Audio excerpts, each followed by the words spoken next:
que é para poderes ver que nós não só seccionamos com planos de topo e que as nossas figuras não são somente essas. Existem casos mais interessantes.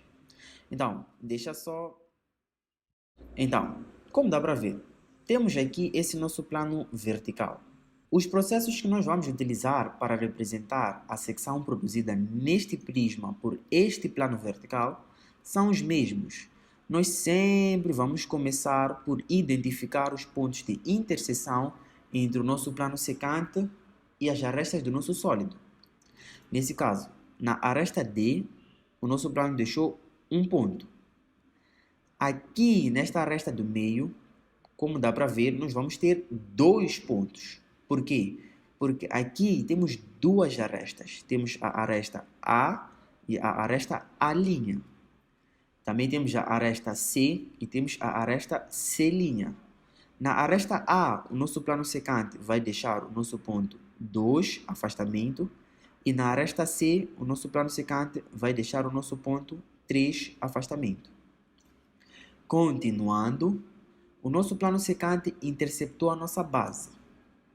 Sempre que o plano secante intercepta a base e não passou daqui dos extremos, sendo que esse extremo só tem um vértice, ele vai deixar dois pontos, que serão o nosso ponto 4, afastamento, que coincide com o nosso ponto 5, afastamento. Isso acontece porque, neste pedaço da base, nós temos uma aresta da base que sai do vértice A até o vértice B. E dessa interseção surge o nosso ponto 4. E também temos a aresta formada pelo vértice C, que sai até o vértice B. Dessa aresta CB, nós temos o nosso ponto 5. Faz sentido? Eu acho que faz. A questão é, existe mais algum ponto resultante da interseção entre o nosso sólido e o nosso plano secante? Não. Então, se são somente esses pontos, quer dizer que são esses pontos que nós vamos ter de encontrar a sua projeção frontal para podermos encontrar a nossa figura da secção. Só que aqui é muito interessante. O ponto 1 está na aresta D' e D. Então, vamos subir uma linha de chamada até interceptar essa mesma aresta na projeção frontal. Só que as arestas desse nosso prisma são de topo. E arestas de topo são como uma aresta de topo, bem assim. Aqui podemos ter o nosso ponto A e aqui o nosso ponto B.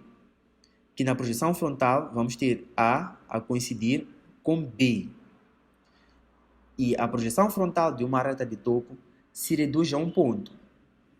Isso quer dizer que qualquer ponto que esteja no meio deste nosso segmento AB vai coincidir exatamente nesse ponto. Então, suponhamos que temos aqui o nosso ponto C. O nosso ponto C, na sua projeção frontal, vai coincidir com o nosso ponto A e com o nosso ponto B. Ou seja, o nosso ponto 1, afastamento, vai ter a sua cota igual à cota do nosso ponto D e o nosso ponto D', que vai ficar deste modo aqui. Vamos ter o nosso 1, cota. O mesmo raciocínio serve para o nosso ponto 2 e para o nosso ponto 3. Essas nossas arestas se reduzem a pontos na outra projeção. Como eu disse, o ponto 2 está na aresta A. Então, o nosso ponto 2 vai estar bem por aqui. 2 cota. O nosso ponto 3 vai coincidir com a aresta C. Então, vamos ter aqui o nosso 3 e já está. Ok. Continuando. Nos restaram os nossos pontos 4 e o nosso ponto 5. Esses pontos, sim, nós vamos poder subir linhas de chamadas. Por quê? O nosso ponto 4 está entre A e B.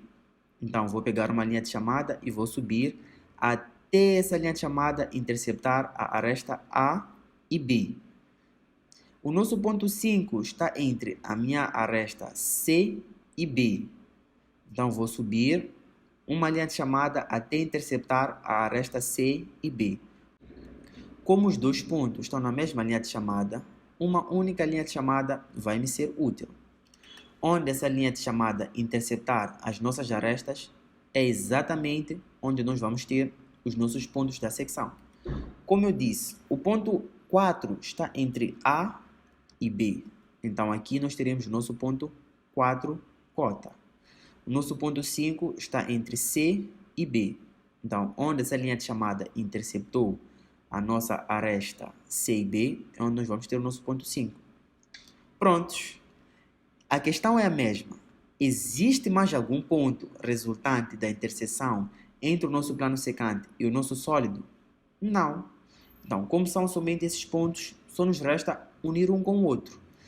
Então, vamos unir de 1 para 2, de 2 para 4, de 4 para 5, de 5 para 3 e de 3 vamos unir para 1. A secção sempre será uma figura fechada. Tu não vais encontrar uma secção assim de 1 para 3, de 3 para 4, de 4. Não, isso aqui não faz sentido. Doesn't make any sense. A nossa secção sempre serão polígonos ou circunferências. Então, como dá para ver, nós já conseguimos representar a nossa secção na projeção frontal. Isso é muito simples.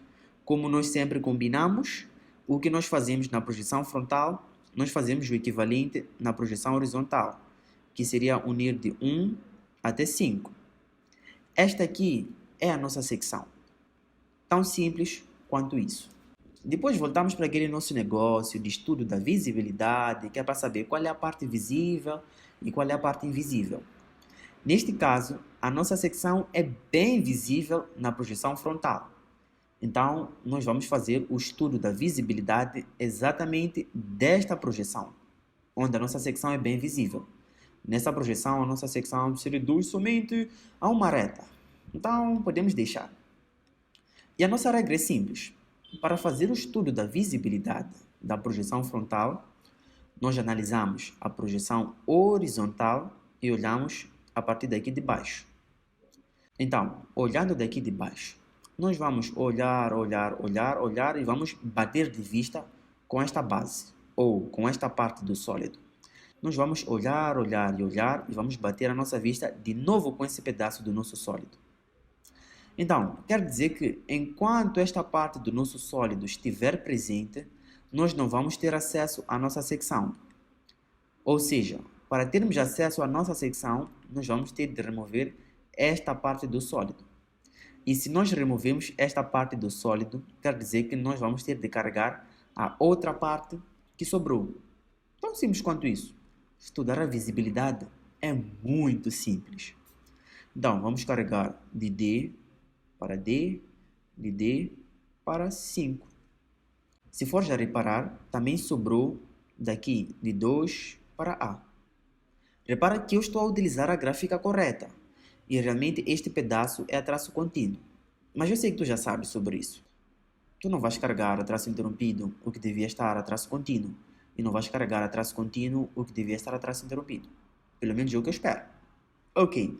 Como eu sempre digo, depois de nós carregarmos na projeção horizontal, temos de carregar na projeção frontal o equivalente. Só que o que acontece é que nós não precisamos carregar aqui, porque o pedaço do nosso sólido que sobrou coincide com a nossa secção. Então, praticamente, nós já carregamos, porque a secção é a primeira coisa que nós carregamos nos nossos exercícios de secção. Então, o que nos resta é mesmo fazer aquela coisa linda que nós gostamos muito de fazer.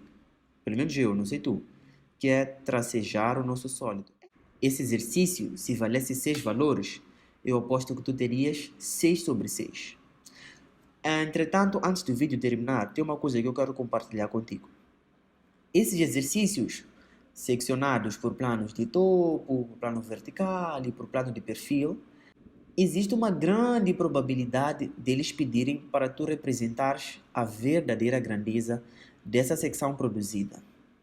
E para fazer isso é muito simples. Na videoaula passada eu não mostrei. Então deixa eu só mostrar um pouquinho só para te lembrar. Mas eu não vou ensinar, só vou lembrar.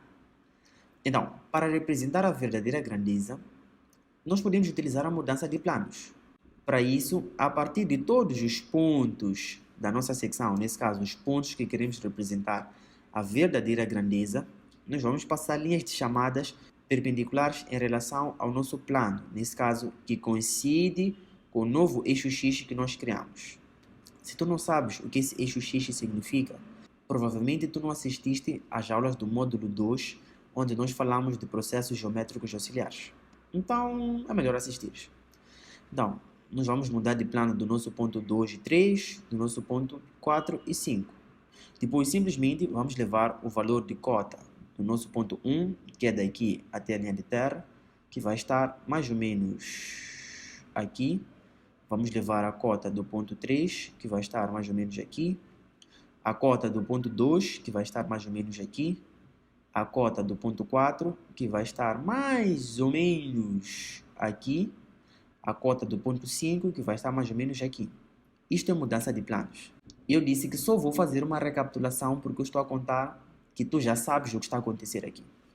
Então, depois de mudarmos de plano de todos os nossos pontos, simplesmente vamos unir um com o outro.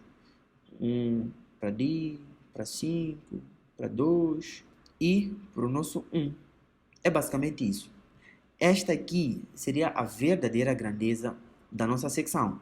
Mas é claro que tu vais fazer algo bem a rigor, bem bonitinho, que é para poderes faturar o máximo de pontos que tu puderes na resolução.